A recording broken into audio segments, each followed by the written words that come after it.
வணக்கம் நண்பர்களே, நீங்கள் பார்த்து கொண்டு இருப்பது உங்கள் கௌசிகா ரிவ்யூ. சரி வாங்க வீடியோக்குள்ள போய் என்ன நடக்க போகுது அப்படின்னு சொல்லிட்டு பாத்தீங்கன்னா, நம்ம இலக்கியா இருக்காங்களா, அவங்க வந்து எப்படியாவது ஒரு ஏரியா என்ன பண்றது ஏது பண்றது சொல்லிட்டு தெரியாம அவருக்கு இப்போ வந்து கண்டிப்பா இந்த ஆபரேஷன் செஞ்சாகணும். இந்த ஆபரேஷன் செய்யணும் முதல்ல அவங்க அப்பா இருக்கணும். அவங்க அப்பாவோட பிளட்டை வச்சுதான் இது எல்லாத்தையும் ஒரு பக்கம் சாத்தியம் பண்ண முடியும். அவங்க அப்பா உயிரோட இருந்தா மட்டும்தான் இது சாத்தியக்கூறு ஆகும் அப்படின்னு சொல்லிட்டு சொல்றாங்க. எதுக்கு அவங்க அப்பா வேணும் அப்படின்னு சொல்லிட்டு பார்த்தீங்கன்னா, அது ஒரு ரேரான ஒரு ப்ராப்ளங்க. அந்த ப்ராப்ளம் வந்து 100ல ஒருத்தருக்கு தான் வரும். அது மாதிரி தான் நம்ம கௌதமுக்கு வந்திருக்கு. இப்போ நம்ம கௌதமை காப்பாற்றணும்னா என்னதான் பண்றது அப்படின்னு சொல்லிட்டு பார்த்தீங்கன்னா, எஸ்எஸ்கே கம்பல்சரி வந்தாகணும்.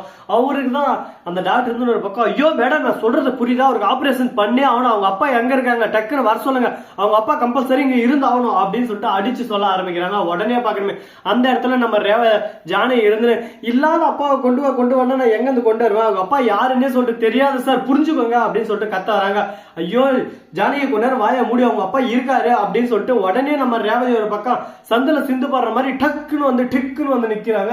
அவங்கள பார்த்தா நமக்கு ஒரு பக்கம் பக்குன்னு ஆயிருது. என்னடா இது, இவங்க ஒரு பக்கம் வந்து நின்று இருக்காங்க, என்னதான் நடக்குது, இவங்களுக்கும் என்னதான் கனெக்ஷனா அப்படின்னு சொல்லிட்டு பாத்தீங்கன்னா, சார் ஆமா சார் இப்ப கௌதமோட அப்பா அங்க வரணும், அதுதானே உங்களுக்கு வேணும், இப்பவே வர சொல்றேன் அப்படின்னு சொல்லிட்டு எஸ்எஸ்கே போன் பண்ணி உங்க பையனை நீங்க பாக்கணும்னு நினைக்கிறீங்களா, அதுக்கு நீங்க இந்த ஹாஸ்பிட்டலுக்கு டக்குன்னு வாங்க அப்படின்னு சொல்லிட்டு சொல்றாங்க. என்னடா இவன் நாம ஒரு பக்கம் ட்விஸ்ட் வச்சு நமக்கு மேல ஒரு பக்கம் ட்விஸ்ட் வைக்கிறா, அப்ப என்னதான் பண்றது அப்படின்னு சொல்லிட்டு பெத்த வாசம் கண்டிப்பா கண்ண அப்படியே சும்மா அவருக்குள்ள தண்ணி ஈரத்தை வர வச்சு அப்படியே சும்மா அந்த கல்லு மனுஷனையும் அப்படியே அள வைக்கும்னு சொல்லிட்டு சொல்லுவாங்கல்ல.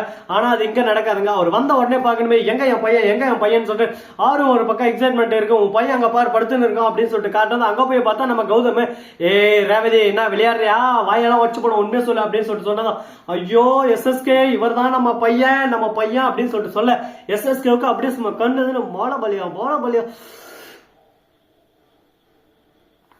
தண்ணி ஒழுகுது. ஒரு பக்கம் என்ன பண்றது ஏது பண்றதுன்னு சொல்லிட்டு தெரியாம எஸ்எஸ்கே வந்து கதறி சொல்றாரு. அதை பார்க்கும்போது நமக்கு ஒரு பக்கம் கஷ்டமா இருக்கு. எஸ்எஸ்கே நீ அழாதப்பா, நீ எவ்வளவு பெரிய ஆளு, எந்த அளவுக்கு நல்ல மனுஷன், நீ போய் அழலாமா, உனக்கு ஏன் அந்த மாதிரி எல்லாம் ஒரு பக்கம் கஷ்டம் வந்து இருக்கு, நீ நல்லவன், உனக்கு ஏன் கஷ்டம் வரணும், உனக்கு இனிமே கஷ்டம் வரக்கூடாது, நீ சந்தோஷமா இருப்பா அப்படின்னு சொல்லிட்டு நம்ம சொல்லலாம். ஆனா இருந்தாலும் எஸ்எஸ்கே வந்து மனசுக்குள்ள டே கௌதமே உன்னை எப்படி தீர்த்து கட்டலாம்னு சொல்லிட்டு பிளான் பண்ணேன். ஆனா லாஸ்ட்ல நீ என் பிள்ளையா இருந்து என்னால் தான் உன்னை காப்பாற்ற முடியும்னு சொல்லிட்டு ஒரு தருணத்தில் தள்ளப்படுற போது எப்படி இருக்கு தெரியுமா எனக்கு உள்ளுக்குள்ள, அப்படியே சும்மா ஜில்லுன்னு இருக்கு அப்படின்னு சொல்லிட்டு டைலாக் விட்டு இருக்க. இதெல்லாம் பார்த்து நமக்கு ஒரு பக்கம் எரிசல் தான் ஆகுது. என்ன பண்றதுங்க, இப்ப கௌதமோட உசுறு எஸ்எஸ்கே வரல, அதனால எஸ்எஸ்கே எது சொன்னாலும் ஆமா ஜாமி அப்படின்னு சொல்லிட்டு ஆமா போட்டு அவனும் வேற வழி இல்லை. ஆனா அதே சமயத்துல மறுபக்கம் என்ன நடக்குது அப்படின்னு சொல்லிட்டு பார்த்தேன், அந்த பைரவி சும்மா இருப்பாளா, சும்மா இருக்கிற சங்க எப்படா ஊதி கெடுக்கிறது. இந்த அஞ்சலி எலி குஞ்சனை வைக்க இந்த வீட்டுல வந்து கொஞ்ச நாள் தான் இருந்தா அப்படியே இந்த வீட்டவே அப்படியே சும்மா ஏன் கண்ட்ரோல கொண்டு வர போறான் அப்படின்னு சொல்லிட்டு சீனா போட்டுன்னு ஒரு பக்கம் ஒரேடியே என்ன அந்த வீட்டை விட்டு துரத்த பாக்குறாளா, மவளை என்ன அந்த வீட்டை விட்டு துரத்துறதுக்கு முன்னாடி நீ யாரு, நீ எங்க இருந்து வந்த அப்படின்ற விஷயத்தெல்லாம் நீ தெரிஞ்சுக்கணும், உன்னை அந்த வீட்டுக்கு வர வச்சதே நான் தான், நீ எனக்கே ஆப்பு வச்சா இந்த பைரவி சும்மா விட்டுருவலா அப்படின்னு சொல்லிட்டு கோலி குண்டெல்லாம் ஒரு பக்கம் எடுத்து அந்த மேட்டு கீழே படிக்கட்டு கீழே அப்படியே சும்மா சல் அப்படின்னு சொல்லிட்டு வச்சு விட்டாங்க. உடனே பாக்கணுமே நம்ம அஞ்சுல இருந்து அப்படியே சும்மா நான் ரெடி தான் வர்றவா அப்படின்னு சொல்லிட்டு குடுன்னு ஓடி வராங்க. ஒரு பக்கம் ஓடி வந்து அப்படியே சும்மா மேட்டு மேல காலை வைக்க அப்படியே ஜரின்னு போய் கீழே விழா அப்படியே சும்மா மூக்குல இருந்து தக்காளி சட்னி அப்படியே சக்குன்னு வருது. ஒரு பக்கம் தொட்டு பார்த்தா தக்காளி சட்னி அட்டா கரெக்டா இட்லிக்கு காம்பினேஷன் நல்லா இருக்கே அப்படின்னு சொல்லிட்டு பைரவி ஒரு பக்கம் சிரிக்க ஆரம்பிச்சிடாங்க. உடனே நம்ம காட்டி ஓடி வந்து ஐயோ அஞ்சலி என்னாச்சு அப்படின்னு சொல்லிட்டு கேட்க, உடனே இந்த மாதிரி வலிக்கு வந்துட்டு இதுக்கு எல்லாத்துக்கும் காரணம் இந்த பைரவி ஆண்டி தான்.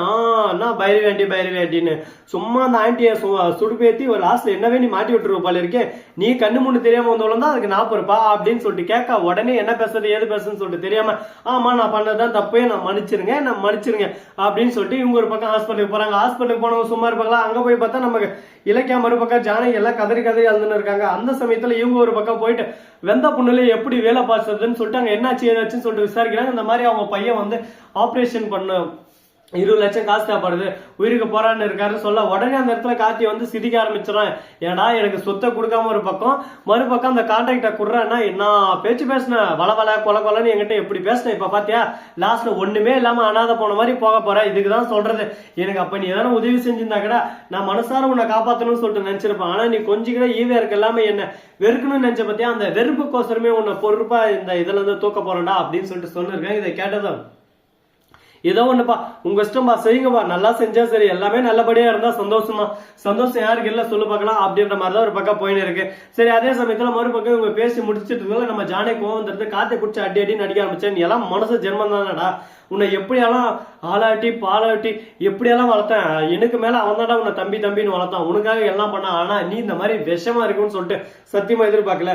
என்ன வளர்த்தான்னு சொல்றீங்களே, அதுக்கோசமே இந்த காசை கொடுத்து விட்டுறேன், இதுக்கு மேல இந்த டைலாக சொல்லாதீங்க, 20 லட்சம் கட்டிட்டு ஆபரேஷன் பண்ண வச்சுட்டு அந்த இடத்துல இருந்து நம்ம கார்த்தி அப்படியே சும்மா ரிலீஃப் ஆயிடுறாரு.